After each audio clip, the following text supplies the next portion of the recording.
ಮುಖಂಡರೆ, ವೇದಿಕೆ ಮುಂಭಾಗ ಇರತಕ್ಕಂತಹ ಎಲ್ಲ ಅಂಬೇಡ್ಕರ್ ಅನುಯಾಯಿಗಳೇ, ನನ್ನೆಲ್ಲ ಅಕ್ಕ ತಂಗಿಯರೇ, ಇವತ್ತು ಜಗತ್ತು ಇಡೀ ವಿಶ್ವನೇ ಬಾಬಾ ಸಾಹೇಬ್ ಅಂಬೇಡ್ಕರ್ ಅವರನ್ನ ಅವರು ಜಯಂತಿ ಸಂದರ್ಭದಲ್ಲಿ ಅಲ್ಲದೆ ನಿರಂತರವಾಗಿ ಪೂಜೆಗೆ ಒಳಗಾಗ್ತಕ್ಕಂತಹ ಇಡೀ ಜಗತ್ತಿನಲ್ಲಿ ಯಾರಾದರೂ ವ್ಯಕ್ತಿ ಇದ್ದಾರೆ ಅಂದರೆ ಅದು ಪರಮ ಪೂಜ್ಯ ಡಾಕ್ಟರ್ ಬಾಬಾ ಸಾಹೇಬ್ ಅಂಬೇಡ್ಕರ್ ಅಂತಕ್ಕಂಥ ಮಾತನ್ನ ನಾವು ಖಂಡಿತವಾಗಿ ಹೇಳಲೇಬೇಕಾಗುತ್ತೆ. ಯಾಕೆಂದ್ರೆ ಜಗತ್ತು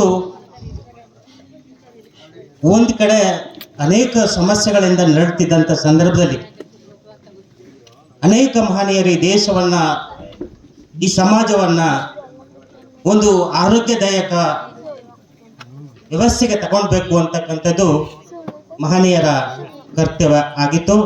ಆ ನಿಟ್ಟಿನಲ್ಲಿ ಪರಮ ಪೂಜ್ಯ ಡಾಕ್ಟರ್ ಬಾಬಾ ಸಾಹೇಬ್ ಅಂಬೇಡ್ಕರ್ ಅವರು ಅನೇಕ ಕನಸನ್ನ ಕಂಡಂಥವ್ರು ನಾವು ನೋಡಿದ್ದೀವಿ.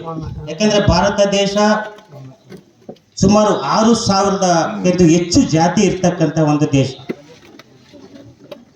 ಜೊತೆಗೆ 19,000ಕ್ಕಿಂತ ಹೆಚ್ಚು ಭಾಷೆ ಇರ್ತಕ್ಕಂಥ ಈ ದೇಶ.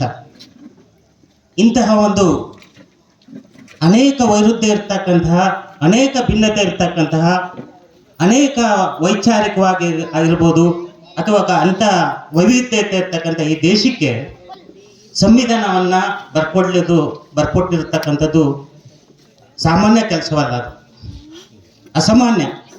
ಆದರೂ ಸಹ ಅವರು 2 ವರ್ಷಗಳ 11 ತಿಂಗಳ ಕಾಲ ನಿರಂತರವಾಗಿ ತಮ್ಮ ಆರೋಗ್ಯವನ್ನು ಲೆಕ್ಕಿಸ್ತೇನೆ ಈ ದೇಶಕ್ಕೆ ಸ್ವಾತಂತ್ರ್ಯ ಮತ್ತೆ ಸಮಾನತೆ ಮತ್ತು ಭಾತೃತ್ವದ ಕಾಳಜಿಯ ಮೇಲೆ ಈ ದೇಶಕ್ಕೆ ಸಂವಿಧಾನದ ಮುಖಾಂತರ ನಮಗೆಲ್ಲ ಹಕ್ಕು ಬಾಧ್ಯತೆಗಳನ್ನು ಕಲ್ಪಿಸಿಕೊಟ್ಟಿದ್ದಾರೆ.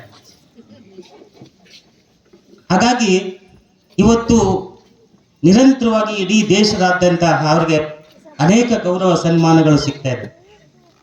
ನಾವು ಅನೇಕ ವಿಚಾರಗಳನ್ನು ಹಂಚ್ಕೊಳ್ಬೇಕು ಅಂತಕ್ಕಂಥ ವಿಚಾರ ಇತ್ತು, ಆದರೆ ಸಾಕಷ್ಟು ಮಾನ್ಯರು ಅನೇಕ ವಿಚಾರಗಳನ್ನು ಹಂಚ್ಕೊಟ್ಟಿರೋದ್ರಿಂದ ಮತ್ತೆ ಅನೇಕ ಸಮಯ ಆಗಿರೋದ್ರಿಂದ ನಾನು ಕೆಲವು 2 ಮಾತುಗಳನ್ನು ಅಂದರೆ 2 ನಿಮಿಷಗಳ ಕಾಲ ತಗೊಳ್ಳಿಕ್ಕೆ ಇಷ್ಟಪಡ್ತೇನೆ.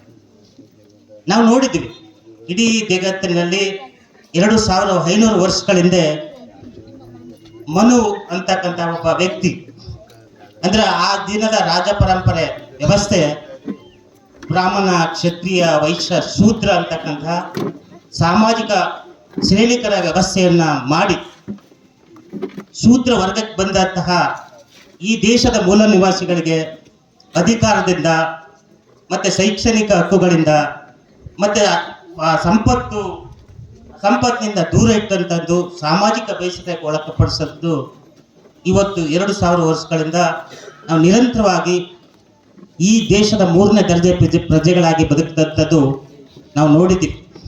ಹಾಗಾಗಿನೇ ನಮ್ಮೆಲ್ಲ ಹಕ್ಕುಗಳನ್ನು ಕಳ್ಕೊಂಡಿದ್ದಂತಹ ಈ ಸಮಾಜದಲ್ಲಿ ಬಾಬಾ ಸಾಹೇಬ್ ಅಂಬೇಡ್ಕರ್ ಅವರು ತಮ್ಮ ಅಪಾರ ಪಾಂಡಿತ್ಯವನ್ನ ಗಳಿಸಿ ಈ ದೇಶದ ಸಾಮಾಜಿಕ ವ್ಯವಸ್ಥೆಯನ್ನು ಸರಿಪಡಿಸಲಿಕ್ಕೆ ಮತ್ತೆ ಶೈಕ್ಷಣಿಕ ಹಕ್ಕುಗಳನ್ನು ಗಳಿಸ್ಕೊಡ್ಲಿಕ್ಕೆ ಮತ್ತೆ ನಮ್ಮ ಸಾಂಸ್ಕೃತಿಕ ಹಿರಿಮೆಯನ್ನು ನಮಗೆ ಮತ್ತೆ ತಂದುಕೊಡ್ಲಿಕ್ಕೆ ಅಪಾರ ಶ್ರಮವನ್ನು ಹಾಕಿದವರು.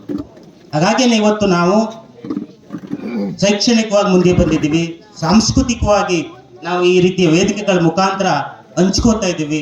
ಮತ್ತೆ ಎಲ್ಲ ನಮ್ಮ ಅಣ್ಣ ಅಕ್ಕ ತಂಗಿರಿಗೆಲ್ಲ ಎಲ್ಲ ಕ್ಷೇತ್ರದಲ್ಲೂ ಸಾಧನೆ ಮಾಡಲಿಕ್ಕೆ ಅವಕಾಶ ಆಗಿದೆ. ಈ ಎಲ್ಲ ಸಿಕ್ಕುವುದು ಪರಮ ಪೂಜ್ಯ ಡಾಕ್ಟರ್ ಬಾಬಾ ಸಾಹೇಬ್ ಅಂಬೇಡ್ಕರ್ ಅವರಿಗೆ. ಹಾಗಾಗಿ ನಾವು ಇಷ್ಟನ್ನೆಲ್ಲ ಗಳಿಸ್ಕೊಂಡಂಥದ್ದು ನಾವು ಅವರ ಹಾದಿಯಲ್ಲಿ ಹೋಗ್ಬೇಕಾಗಿದೆ. ಆಗ ಮಾತ್ರ ಈ ದೇಶದಲ್ಲಿ ನಾವು ಅವ್ರನ್ನ ಉಳಿಸ್ಕೊಳ್ಳಲಿಕ್ಕೆ ಸಾಧ್ಯ ಅಂತಕ್ಕಂಥ ಮಾತನ್ನ ಹೇಳ್ತಾರೆ ಅವರು. ಹಾಗಾಗಿನೇ ನಮಗೆ ಒಂದು ಮನವರಿಕೆ ಮಾಡಿಕೊಟ್ಟಿದ್ದು, they can not make a history who forget history ಅಂತ. ಯಾರು ಇತಿಹಾಸವನ್ನ ಮರೀತಾರೆ